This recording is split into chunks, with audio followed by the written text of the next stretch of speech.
trovate e ben trovati cari amici di FVG da scoprire.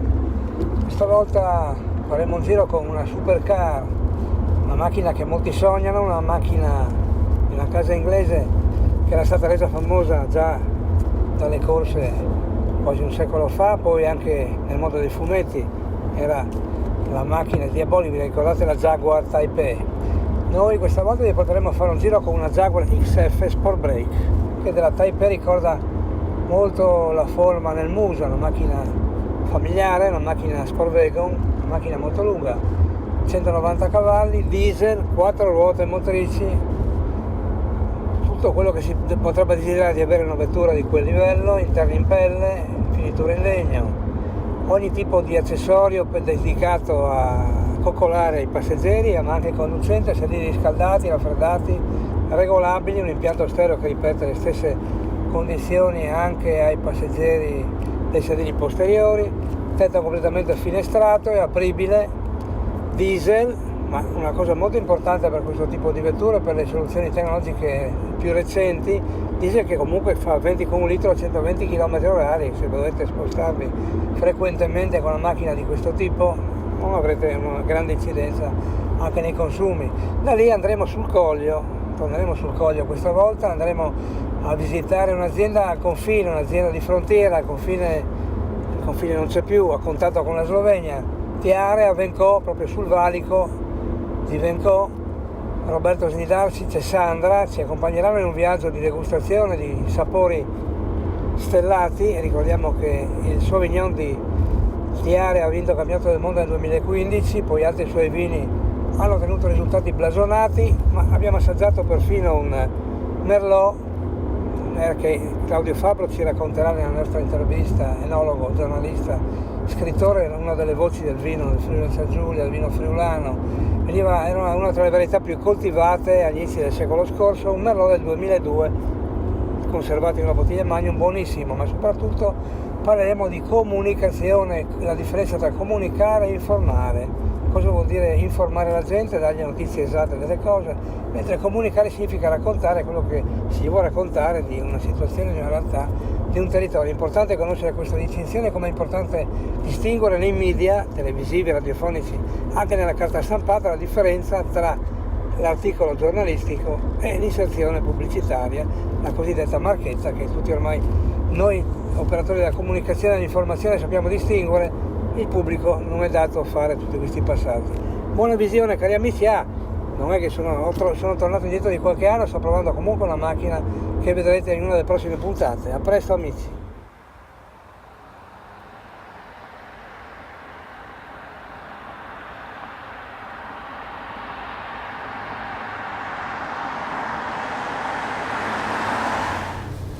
Siamo sulla costiera triestina, cari amici e cari amiche di FVG da scoprire. Una giornata autunnale uggiosa, ma lo scenario è sempre fantastico. Da qua si riesce ad ammirare tutto il Golfo di Trieste, da Punta Salvore, alla sinistra, fino a Grado, la foce di Risonzo, oltre Grado, ovviamente c'è un po' di Postia, c'è anche Lignano, e dietro la Riviera Friulana, la zona di Marano, è più vicina a quella di Grado. Siamo su una supercar, la Jaguar XF Sport Break, una macchina familiare ma da 240 cavalli, diesel, cambio automatico della Land Rover che è quello della Jaguar, 8 marce, regolazioni per la guida sportiva, per quella confortevole, diesel comunque, molto tiro ai bassi, una macchina molto veloce, scazzante, una macchina che si presta sia per fare delle escursioni che per una guida veloce, ma ovviamente in tracciati dedicati, che per andare in ferie, in vacanza, per trascorrere qualche giornata in tutto comfort, perché poi gli interni di questa macchina, come vedete, sono rifiniti con una qualità di lusso alta, tutto imbottito con pelle. I sedili sono con regolazioni anatomiche elettroniche, con 5 tipologie di regolazioni, perfino l'imbottitura dello schienale e anche della seduta vengono modificate a vostro piacimento da un comando che si trova sulla sinistra per quello che riguarda il guidatore e sulla destra per quello che riguarda il passeggero. Il tetto è tutto di cristallo per consentirvi di apprezzare la luce nelle giornate alternate, anche quelle meno luminose ovviamente, visto che poi nasce per girare per le strade inglesi, ma anche se viene costruita in altri paesi ormai. Ecco la costiera che si è fatta su di noi, dopo le autunnali, una macchina che ha anche un tipo di guida particolare elettronica, estesa anche sulla Jaguar, sulla macchina tradizionalmente a trazione posteriore. Questa è integrale, 4x4, 4 ruote motrici. Il sistema elettronico consente alla macchina di scegliere di guidare la ruota anteriore interna alla curva e quella posteriore esterna alla curva in modo equilibrato, per fare in modo che la macchina sia sempre attaccata al terreno. Potete fare di tutto. Inizialmente potete sentire la macchina che si scorica un po' sul retrotreno, parte leggermente di coda, ma poi imbocca molto decisamente la traiettoria che voi avete indotto, che le avete chiesto di fare. Quindi è una macchina estremamente sicura, pur essendo potente e veloce. È una macchina da 250 km/h. I consumi, ciò nonostante, sono una cosa molto importante, una cosa ragionevole. Fa fino a 18 km con un litro, viaggiando anche a 120-130 km/h in autostrada, con una guida costante, una guida più alternata, più frazionata, alla media di 15 litri per 100 km, 16, quindi è veramente un rapporto dei consumi molto favorevole. Il prezzo è un po' alto, ma d'altronde si tratta di una macchina particolare, è una macchina che è un po' ingombrante, lunga 4 metri e 98 cm, quasi 5 metri, però tutti i sistemi di assistenza al parcheggio e alla guida e le telecamere che sono installate sulla macchina le consentono di parcheggiare in pratica con una spanna di distanza dal muso, una spanna di distanza dalla coda, quasi come se la parcheggiaste lateralmente. Lasciamo stare, ve lo racconterò in un altro momento, anche tutta la parte elettronica, che è molto articolata e molto completa, sia nel sistema di intrattenimento che nel sistema di assistenza alla guida e alla vostra comodità. Da questa galleria naturale sulla costiera, arrivederci alla prossima, amici.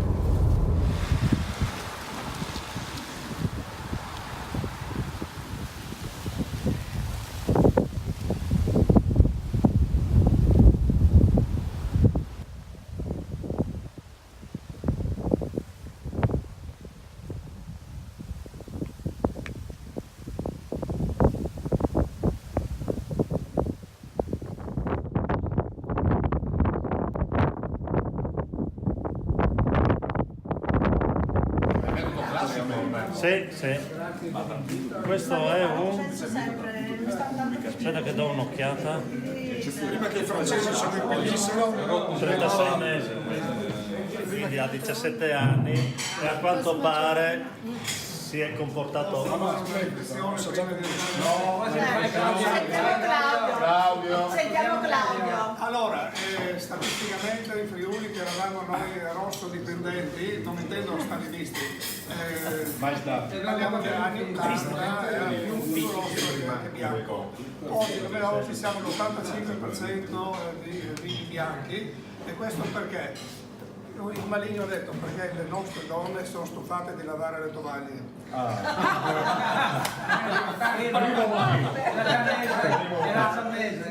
I motivi sono molteplici. Allora, il rosso è una brutta gatta da pelare. Tolto il Merlot, che nel 1868 ce l'ha portato qui il Teodoro della Tura Villa Russiz, sposandosi con Edwina Ritter de Zoni, e quello che ha avuto più fortuna di tutti è stato il Merlot. È andato giù con i nobili di Brazzà, Pecci, eccetera, è andato in tutto il Friuli Venezia Giulia, e tuttora è una varietà eccezionale. Mentre il Cabernet Sauvignon ha le sue cappelle, il Cabernet Franc sa di erba e stufa, il Pinot Nero viene bene ogni 3-4 anni. Un plauso a te che sei riuscito a fare un Pinot Nero e presentarcelo oggi. Il contenitore ideale per il contenuto contenitore è proprio il Magnum. Ricordatevi sempre che il medesimo vino condizionato in 7 decimi non sarà mai buono come uno da Magnum. Pinot Nero per cui sono rimasti una decina diciamo che ha voglia ancora di lottare, la maggioranza ha accettato la spugna per metterlo nello Champenois, e lo Champenois grande Chardonnay con il Pinot Nero vinificato in bianco, mentre in collina c'è l'intrusione positiva della ribolla gialla. Questo vi dà un'idea di come si muove il Friuli al netto del Pinot Nero. Sono molto contento che il nostro amico Roberto ci presenta oggi un Merlot varietà tormentata, sputanata, lasciata perdere, per dare spazio ai VIP. Allora, questo smentisce anche un adagio che Friuli Venezia Giulia è terra esclusivamente da vini giovani. Questo qui ha 17 anni ed è un vino che è ancora in progress, non vi dico altro, provatelo. Adesso lo assaggiamo. Grazie Claudio. Guardate che spettacolo, siamo in mezzo alla bellezza, Collio friulano E Brda. Brda, che è Collio sloveno. Siamo con Giampaolo Girelli, siamo quasi al confine tra l'Italia e la Slovenia, confine che non c'è più ovviamente, ma confine non ci deve essere una comunicazione tra le culture. Giampaolo Girelli è segretario generale dell'UNAGA, che è Organizzazione Nazionale delle Alghe, le associazioni regionali della stampa agricola, agroalimentare, del territorio, dell'ambiente. Giampaolo, cosa vuol dire comunicare correttamente, la differenza tra comunicazione e giornalismo? Comunicazione e informazione sono due cose simili ma completamente differenti. La comunicazione è un fatto che potrebbe essere pubblicitario, comunicare va bene comunque, sempre, perché raccontare il territorio è sempre un fatto positivo.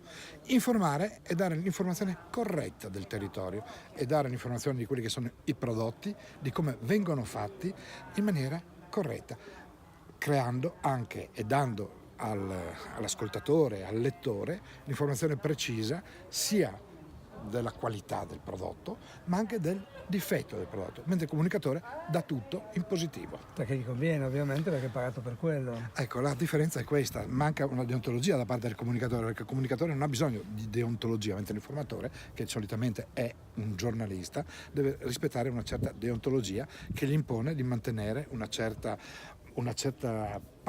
imparzialità su quello che racconta.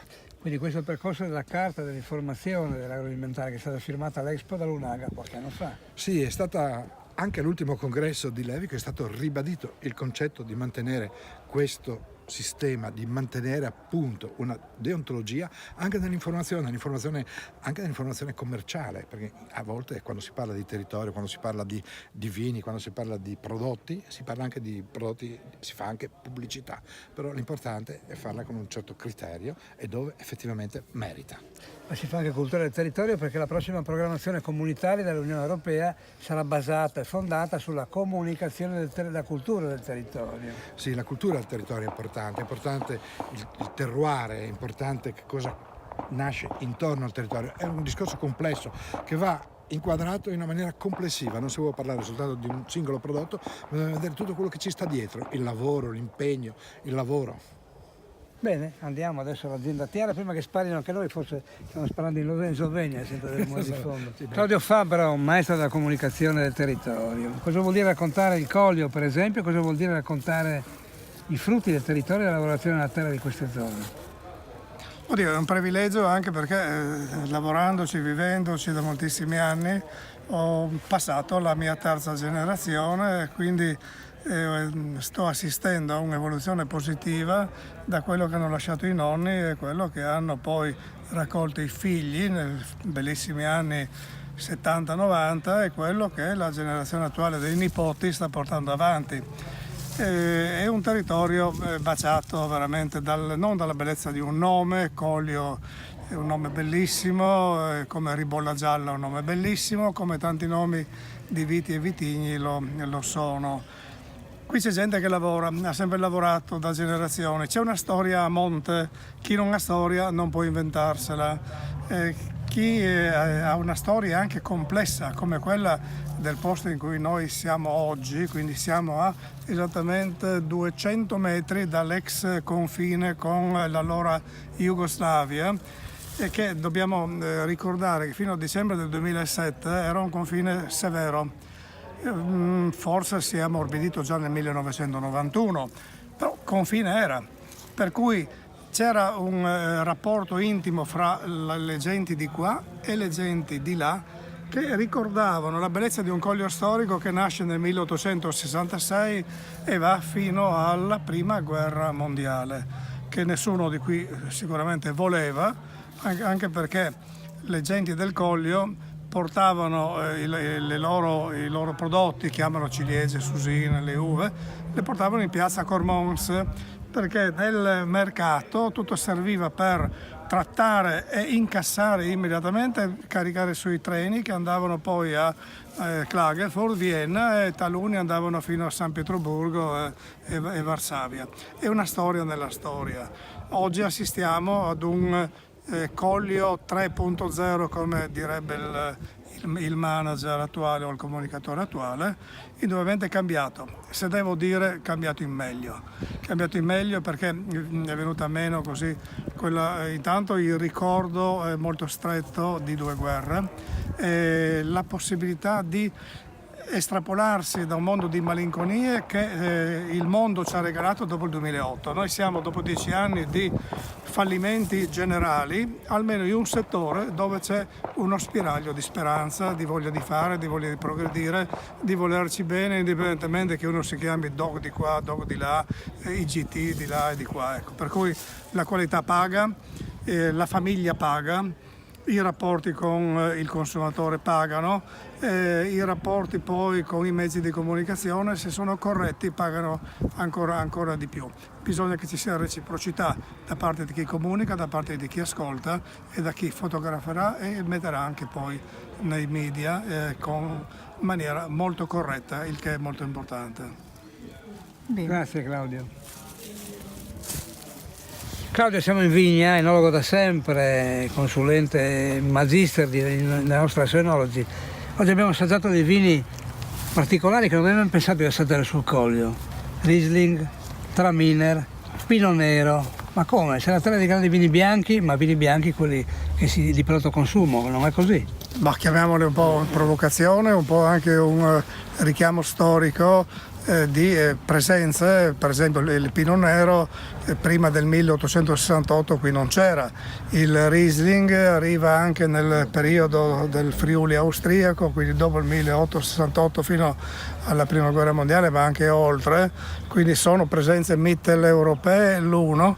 Il Pinot Nero, dicevamo, è un gran bel vino di Borgogna che qui non ha mai avuto un grande richiamo, tant'è che in Friuli Venezia Giulia, quindi non solo qui nel Collio dove ci troviamo, ha avuto più successo probabilmente come partner ideale dello Chardonnay per fare spumante col metodo classico, quindi non charmat, non veloce, ma quello fatto alla Champagne Via, come fanno in Alto Adige, come fanno nel Trentino, come fanno anche nell'Oltrepo Pavese, in Franciacorta, eccetera. Per cui pigliamo le cose anche sotto il profilo storico come dei richiami.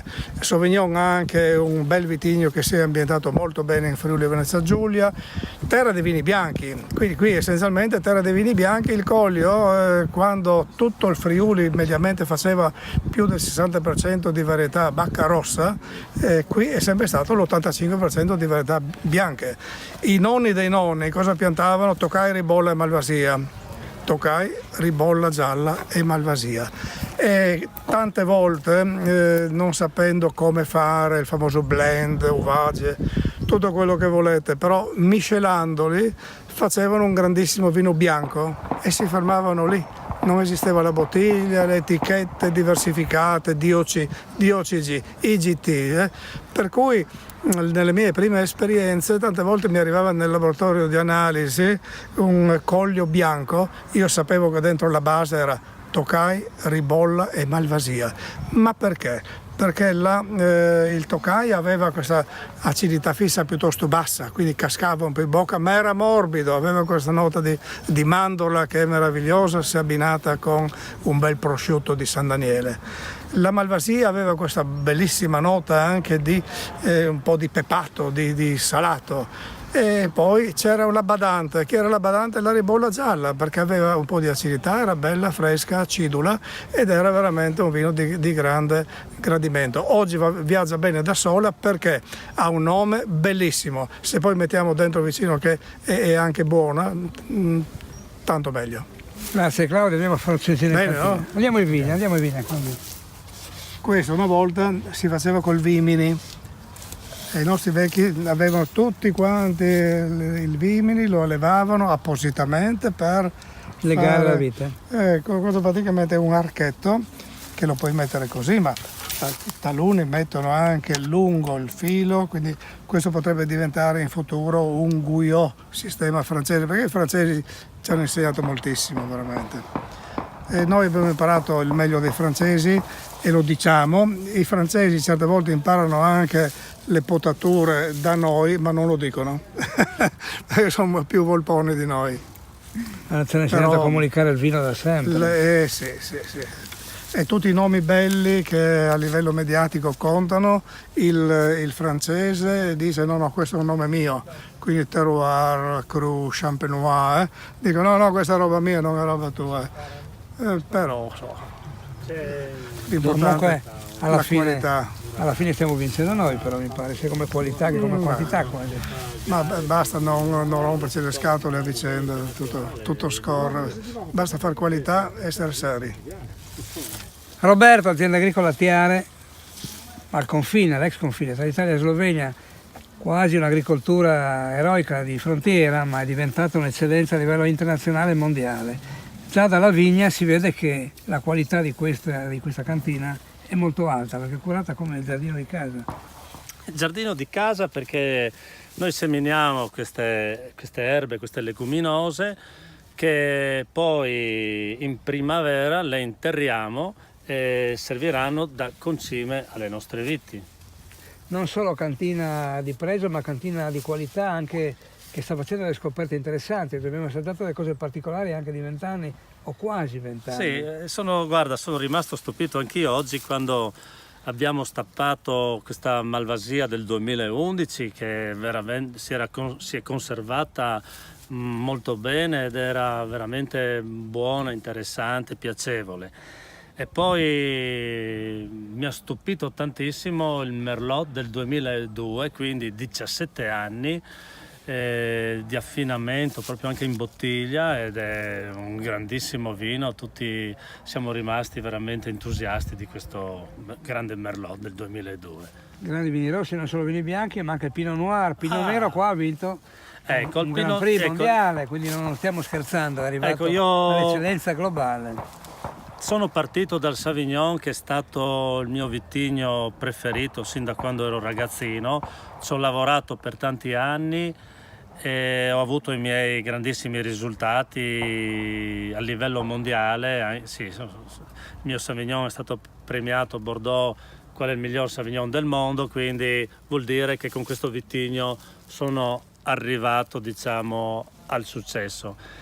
Ed è un altro vitigno che mi sta prendendo, entusiasmando in questi ultimi 10 anni, è il Pinot Nero. E anche lì diciamo che sono quasi sulla strada giusta, anche perché nel 2016 a Londra, al concorso internazionale dei Pinot Neri, il mio Pinot Nero è stato premiato con una medaglia d'oro ed è stato l'unico Pinot Nero italiano premiato con una medaglia d'oro, quindi vuol dire che sono sulla strada giusta. Ma sei arrivato al campionato del mondo di Sauvignon in Friuli, e anche grazie al fatto che sono accorti che qua si fanno grandi Sauvignon assaggiando quello di Allora, quando io a Bordeaux ho vinto il concorso mondiale, il Friuli ha avuto la possibilità di portare il concorso in Friuli.